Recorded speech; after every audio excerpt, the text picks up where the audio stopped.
Assalamualaikum warahmatullahi wabarakatuh. Jumpa lagi di channel Baby Rahman. Kali ini kita akan bahas pertanyaan teman kita dari Ibu Endah di Pekalongan. Jadi Ibu Endah ini menceritakan bahwa beliau mempunyai pinjaman di sebuah bank pemerintah tahun 2018. Dia tidak menyebutkan nominalnya, tapi angsurannya sekitar Rp1.500.000 setiap bulan selama jangka waktu 5 tahun. Berjalan angsuran 1 tahun, kemudian kita ketahui bersama terjadi pandemi COVID-19. Akhirnya usaha beliau tumbang dan tidak bisa mengangsur lagi. Eh, Selama beberapa tahun beliau tidak mengangsur karena memang usahanya belum bisa berjalan normal. Tapi 4 bulan terakhir ini yang bersangkutan sudah bisa mengangsur lagi. Bahkan angsurannya jauh di atas angsuran yang seharusnya 1.500.000. Beliau sudah bisa mengangsur setiap bulan 5 juta. Dan sudah 4 kali mengangsur selama 4 bulan ini. Nah, tiba-tiba beberapa minggu yang lalu beliau mendapat surat peringatan dari bank tersebut yang meminta beliau untuk melunasi pinjamannya sebelum batas tanggal akhir bulan ini.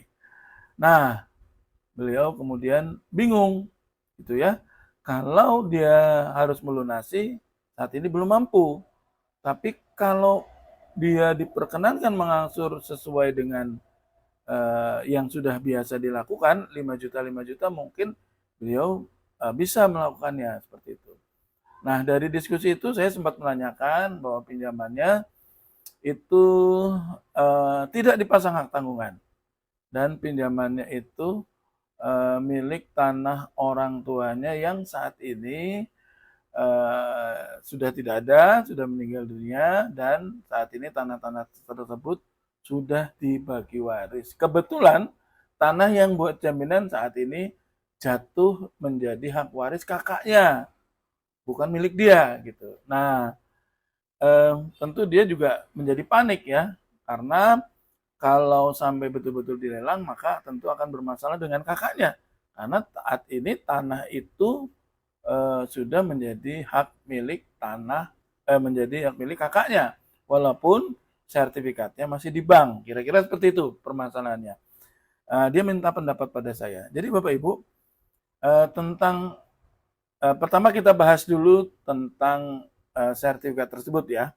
Karena saat dibuat jaminan pinjaman itu menggunakan sertifikat masih atas nama orang tuanya dan orang tuanya ikut tanda tangan, ya kita tafsirkan pada saat pinjam itu orang tuanya ikut tanda tangan, maka sah bagi bank melakukan pengikatan jaminan atas tanah tersebut.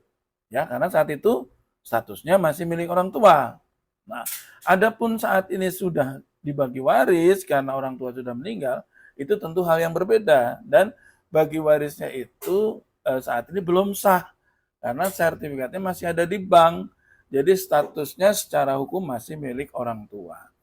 Nah, tapi beliau menyampaikan bahwa eh, beliau saat realisasi kredit tidak merasa tanda tangan di depan notaris, tidak merasa tanda tangan ke kantor notaris, dan dia hanya merasa tanda tangan di depan petugas bagian kredit saja seperti itu. Nah, eh, kalau begitu saya menyarankan daripada ragu, kalau ibu ini punya sertifikat, fotokopi sertifikatnya, sebaiknya ibu ini datang ke kantor agraria untuk menanyakan, untuk memastikan apakah sertifikat itu dibebani hak tanggungan atau tidak. Nah, tanyakan saja bahwa saya punya hutang di bank dengan menggunakan jaminan tanah ini. Ini fotokopi sertifikatnya. Saya mau tanya, apakah sertifikat saya ini dipasang hak tanggungan atau tidak? Gitu. Nanti oleh petugas di kantor pertanahan atau di kantor agraria akan dicek. Kalau memang tidak diikat dengan hak tanggungan, mereka akan menjelaskan bahwa tidak diikat hak tanggungan. Dan artinya kalau tidak diikat hak tanggungan, maka bank hanya menyimpan sertifikat ibu selama belum dilunasin, tapi selamanya dia tidak bisa melelang kayak gitu ya. Kalau itu ibu yakin bahwa sertifikat itu ibu pada saat tanda tangan kredit tidak di hadapan notaris. Nah, penjelasan yang berikutnya tentang hak lelang tentunya. Nah, kalau kalau bank tidak melakukan pengikatan hak tanggungan, maka bank tidak punya hak untuk melelang.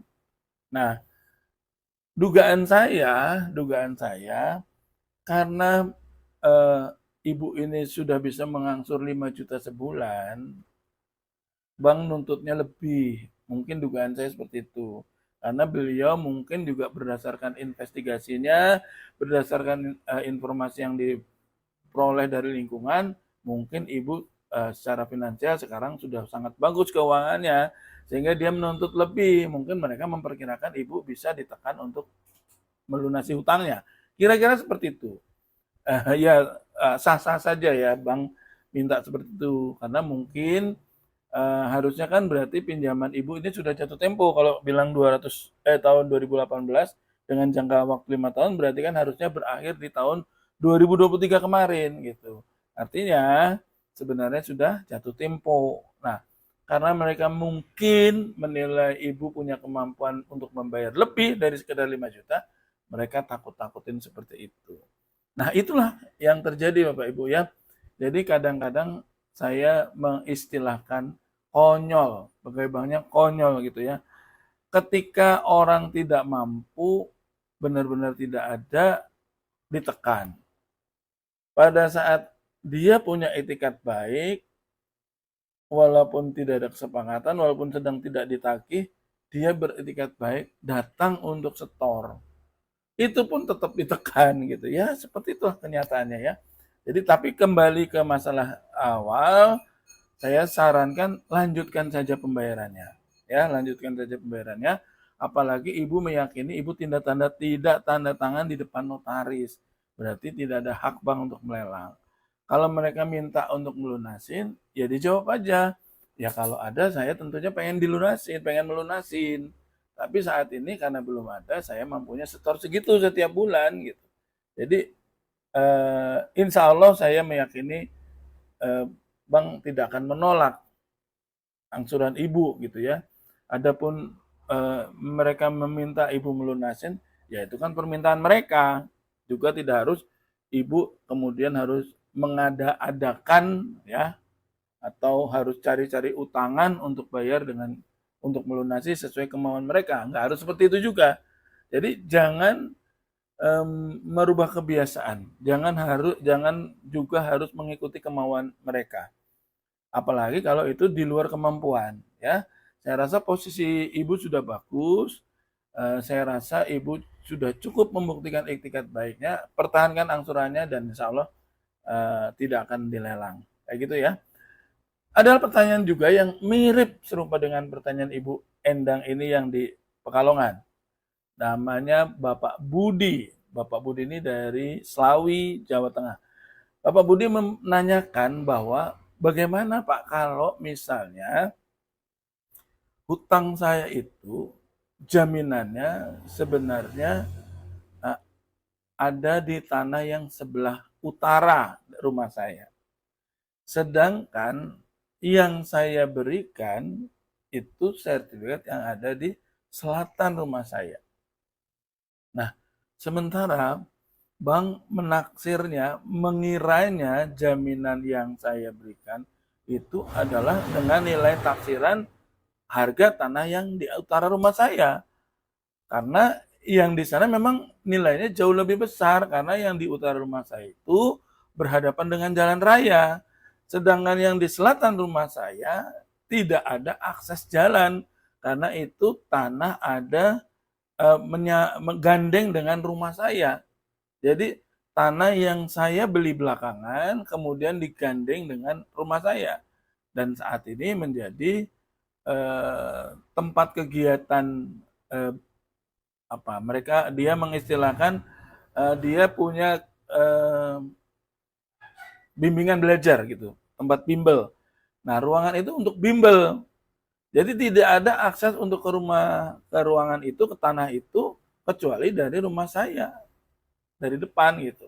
Nah, saat ini eh, yang saya tahu, bank mengira sertifikat itu adalah sertifikat yang utara karena bank menilainya sangat tinggi, dan saat itu memang saya ditawari kreditnya cukup besar.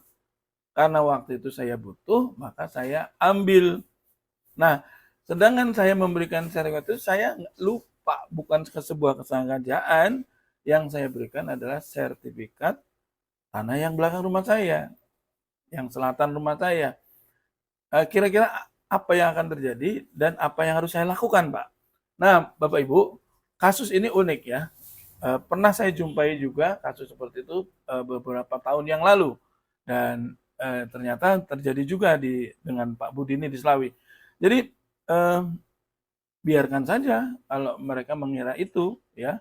Apalagi Pak Budi menyampaikan bahwa saat ini dia belum bisa melunasi, bahkan belum bisa mengangsur. Saat ini sedang diancam-ancam mau dilelang kayak gitu. Mungkin menurut saya kalau mereka menyalahkan Pak Budi itu tidak juga lepas dari kesalahan mereka sendiri, karena mereka tidak melakukan pemeriksaan secara hati-hati ya, prudential sistemnya tidak dilakukan. Harusnya kalau dia melakukan dengan hati-hati, dia cek ke kelurahan, dia mungkin cek ke RT RW, ke lingkungan gitu, menanyakan tentang sertifikat ini, dan harusnya kelihatan kalau dari tadi Pak Budi ini menyampaikan bahwa kalau tanah yang di utara rumahnya menghadap jalan raya, harusnya di sertifikat itu ada gambar jalan rayanya. Sedangkan kalau yang di selatan rumah tidak ada akses jalan kecuali dari rumah beliau, artinya tidak ada gambar jalan di situ. Kan kalau sertifikat itu ada denah ya, denah lokasi di belakang, halaman belakang. Nah, kalau di halaman belakang itu tidak ada gambar tanah, harusnya mencurigai, tidak ada gambar jalan, harusnya dia mencurigai kok ini nggak ada gambar jalannya. Ya harusnya mengkonfirmasi ulang. Atau kalau dia juga tanya ke kelurahan, mungkin dapat informasi bahwa ini bukan tanah yang itu, tapi tanah yang sebelah selatan. Ini justru karena kelalaian dari pihak bank. Jadi Pak Budi udah tenang aja, Pak Budi juga nggak perlu cerita bahwa tanahnya keliru, Pak Budi biar aja seolah-olah tidak ada masalah. Yang penting Pak Budi tenang, saya cuma sarankan kalau ada uang segera lunasin. Gitu aja supaya tidak timbul masalah yang lain di kemudian hari. Kalau saat ini belum ada, mau jual aset juga belum laku, ya apa boleh buat. Kalau mengangsur pun belum ada, ya apa boleh buat.